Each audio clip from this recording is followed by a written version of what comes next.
Yo, yo, yo, everybody.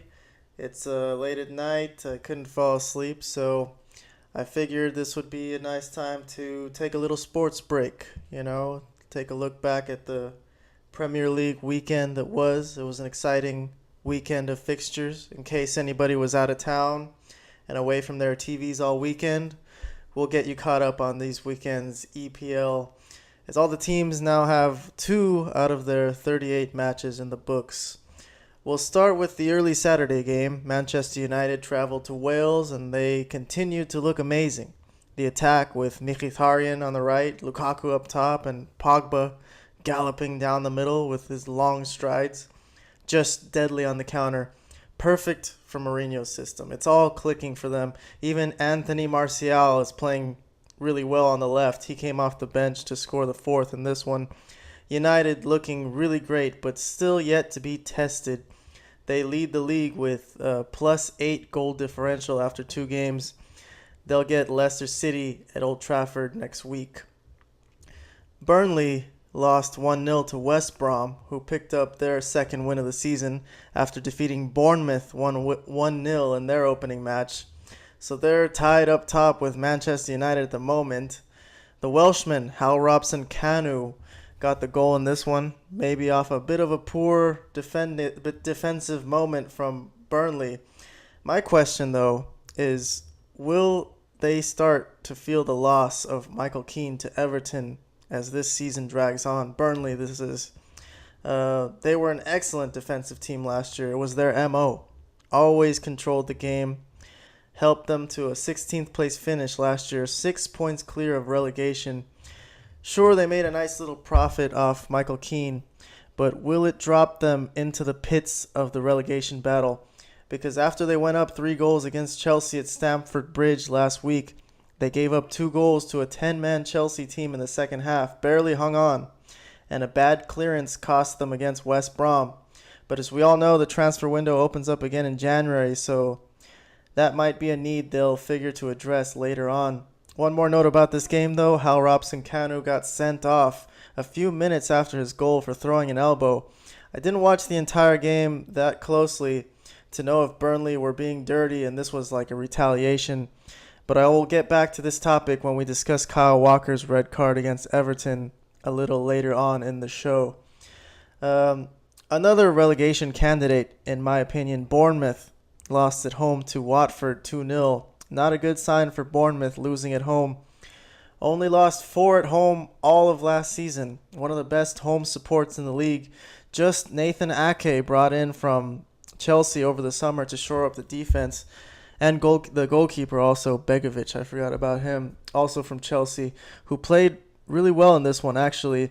But Watford have some talent there. After stealing a point from Liverpool on opening day, they took until the 73rd minute here to find their breakthrough when they got a scrappy goal from their new Brazilian Richarlison and a cracker from Etienne Capoue that saw them through to a clean win late on. Leicester City got off the schneid against newly promoted Brighton, Riyad Mahrez turning in an electrifying performance. Still in a Leicester shirt despite speculation all summer that he would be headed elsewhere. A nice win to shake off the bad feelings of blowing a lead against Arsenal at the Emirates a week earlier. Brighton and Hove Albion still sit on 0 points. An exciting game at the St. Mary's as Southampton hosted West Ham United and went ahead early on through the Italian Manolo Gabbiadini. Then a wrench was thrown into this game as West Ham's record signing Marko Arnautovic got red carded for an elbow to the face of Jack Stevens. That's 2, for those of you who are counting. Elbows, that is. Something's in the air this week in England. More on that later, though, like I said. But West Ham ended up fighting back from 2 goals down and a man down to tie the game. Mikel Antonio scrapped to get a hard shot on goal from outside the box that was spilled by Fraser Forster and poached back in by Chicharito for his first goal with West Ham, and he also poached in another rebound in the 73rd. But the epic comeback was not to be for West Ham as Pablo Zabaleta gave up a penalty in injury time. West Ham still sit on 0 points, but not a relegation candidate in my opinion. Liverpool beat Crystal Palace 1-0 at home off a Sadio Mane goal resulting from a bit of a lucky bounce. But Crystal Palace did little to trouble Liverpool late on, as Liverpool will now look to tomorrow's final Champions League qualifier against Hoffenheim. For more about that, you can watch my other show, Walk On Liverpool Football Talk, here on Kahan TV Studios YouTube or Facebook, or just go to Walk On Liverpool Football Talk's exclusive Facebook page. Crystal Palace, another one of those teams, by the way, who don't have any points through 2 games. Although I felt the 3-0 scoreline against Huddersfield in week 1, Huddersfield. In week 1, I thought that was a bit of an unfair scoreline. They had a few chances themselves, but just failed to convert. No goals for them through 2 games, though. Arsenal lost away to Stoke. Arsene Wenger's team selection criticized by Arsenal fans, playing some players out of position, and when they went down, he took off a defender and played Alex Oxlade-Chamberlain on the right side of a back 3. They never got burned for that and had a host of chances to tie, but in the end, it was Hesse. Yeah, that Hesse, formerly of Real Madrid fame, that made the difference. I first got wind of Hesse when he released his reggaeton music video. I didn't think it was that bad a song. Y'all remember this? Remember this song? Let me see if I can pull this up.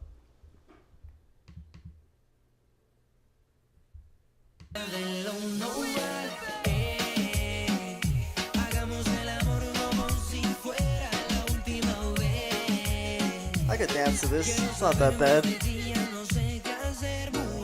no Nicky Jam, but you know,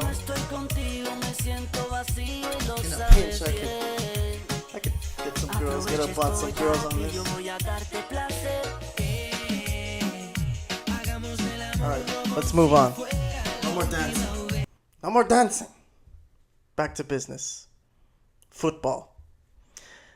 I thought it was a little bit ironic, though, that Stoke signed Hesse because of the poor performances of Berahino and Boyan in their first game against Everton. But Berahino, who was dropped to the bench, came on as a sub for Shaqiri and provided the assist for Hesse's goal. Just goes to show what a little competition in the side can do for you. But Arsenal, just like that, back in a state of crisis. On Sunday morning, I can't believe I wasted my time watching Huddersfield and Newcastle. The commentators on NBC Sports here in America likened it to a championship game because it was. I mean, hey, Huddersfield, it's a nice story. 6 points, tied at the top of the table, but I wasn't too impressed with them. They could possibly stay up just because it's their first time in the Premier League and they're going to give everything they got. Newcastle, on the other hand, are in real danger of going right back down. They really got a serious lack of talent. It's going to be tough. Other than the Ghanaian Christian Atsu, I really wouldn't want any player on that team. If they don't make some signings now or in January, Rafa Benitez is going to find himself very frustrated. In their first game, it was understandable to sit back against Spurs. They didn't really do that against Huddersfield. They took some chances going forward, but just couldn't come up with anything.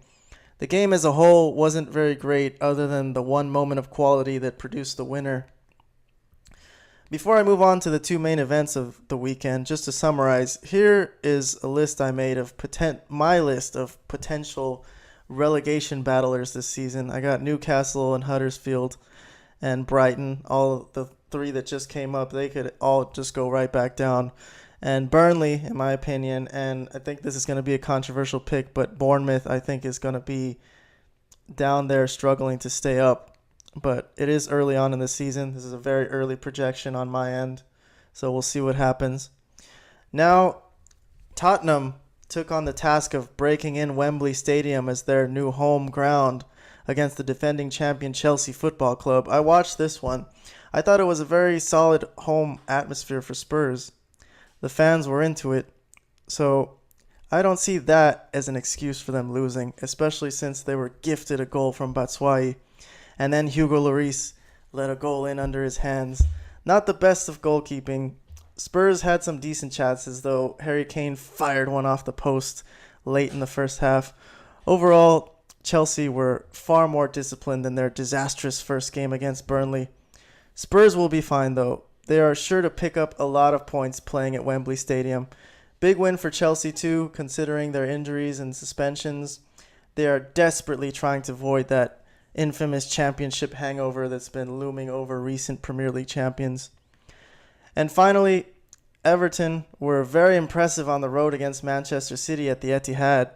Both teams fielded similar three-man back lines. It was a tactical showdown that Everton were more than up for. Wayne Rooney put them ahead. A very nice, tidy little interchange with Dominique Calvert-Lewin in very tight space. He played very well up there. He was playing up top on the right wing. Got sent off. Everton should have come home with 3 points, but I feel they sort of just stopped playing and let City come at them, even with 10 men, and Raheem Sterling got a good chance and tied the game. But what I wanted to take a minute to harp on, Kyle Walker's red card. The theme of this show has been elbows to the head and red cards, retaliatory or not. For those of you who actually watch my show, maybe there are a few out there, but I spend a considerable amount of time breaking down tactics and strategy as if this game of football is a chess match, which in a lot of ways it is, but sometimes we forget that it is 22 human beings on the pitch and they all have their own emotions and mentalities to peruse through while they attempt to out-strategize their opponents, not to mention the attempts to cheat and the attempts to get into opponents' head and rattle them. Luis Suarez biting people, ring any bells, anybody? But this elbow to the head thing has got to stop. And the stamping. John Joe Shelby, I'm looking at you. It's just not worth it. You could get away with it, but does it really give you that much of an advantage to risk getting thrown out of the game and leaving your team a man down? Kyle Walker didn't even land his elbow, but I think the referees are getting hip to this and want to stamp it out. Pardon the pun. I don't care about Manchester City. I'm a Liverpool fan. Everyone who watches this channel knows that. But a red card ruins a game. There are always excuses afterward when there's a red card that if there weren't the red card, it would have been a different game. Premier League players, do your talking with your feet and not with your elbows. Get the ball in the net. That's the best retaliation for an elbow to the face. We'll see if it continues to be a theme this season. That is all for this edition of Sports Break. We'll be back to cover more EPL action in the near future. Have a good night. We'll see you soon.